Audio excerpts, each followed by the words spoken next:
Donald Trump Japan ရောက်တော့သူက full schedule နော်လို့ပုံတော့လက်လန်တယ်သူတကယ်လို့စူးစမ်းတယ်နော်ဒီလောက်အောင်မြင်ပြီးဘီလီယံနာဖြစ်တာလည်းမပြောနဲ့လို့တဲ့ပုံကြည့်ပြီးတော့မှတကယ်အားကြရပါတယ်ပြီးတော့သူတကယ်လဲတော်တယ်ပေါ့နော်အခုဒီမှာလဲကြည့်ကြည့်လိုက်ဒါတည်င်းတက်လာတယ်အခုချင်းတက်လာလို့ကျွန်မတင်လိုက်တာပါ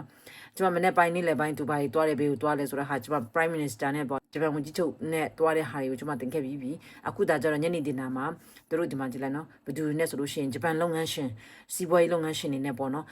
ဒင်နာတူစားတာဟိုမှတကယ်ဟိုဘယ်လိုပြောမလဲ USA နဲ့သူတို့ trading ဟိုဗာလေကုန်တွေရေးမှာရောပြီးရင်သူတို့နိုင်ငံကိုရင်းနှီးမြှုပ်နှံမှုအပိုင်းမှာရောအရန်များပြီးတော့မှအခုချိန်ဒီစီးပွားရေးအရန်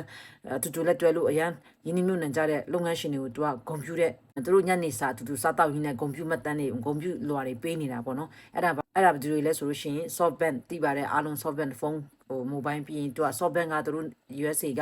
နေပညာကောပြီးရင် IT ဘိုင်းတွေရောတခြားအများကြီးပဲသူတို့အဲ့ဒါနဲ့ပတ်သက်ပြီးသူတို့ရင်းနှီးမြှုပ်နှံထားရ25ဘီလီယံအဲ့လိုပေါ့နော်ဂျပန်လိုနဲ့ဆိုရင်နေဟကူကိုကျူအခုလို့ပြောတယ်အဲ့မှာပြီးတော့နောက်တစ်ခုကကျတော့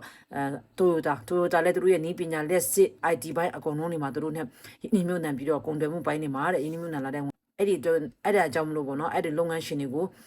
သူတို့ရဲ့ chairman လေဥက္ကဋ္ဌကြီးကိုယ်တိုင်တက်ရောက်ယူနေပါတယ်အဲ့တော့ Donald Trump လည်းကွန်ပျူတာတန်းမှာပြီးနေတာဟုတ်တယ်ပေါ့နော်ပြီးတော့ဒီ Donald Trump ကလည်းပြန်ပြောကြတယ်အခုလိုမျိုးသူတို့နိုင်ငံနဲ့ invest ပေါ့နော်ဒီလိုရင်းနှီးမြှုပ်နှံမှုတွေပြုလုပ်ပေးခဲ့တဲ့အတွက်ကျေးဇူးတင်တယ်အရန်ဝမ်းသာတယ်ဂျပန်နဲ့ USA ကနောက်လက်ဒီချက်ပို့ပြီးတော့မှရင်းနှီးမြှုပ်နှံမှုတွေထပ်ပွားပြီးတော့မှလုပ်ငန်းအကျိုးတူပို့ပြီးထပ်တိုးပြီးတော့မှကုန်သွယ်မှုကပိုအားကောင်းလာမယ်ဒီနေ့မှလည်းကျွန်တော်တို့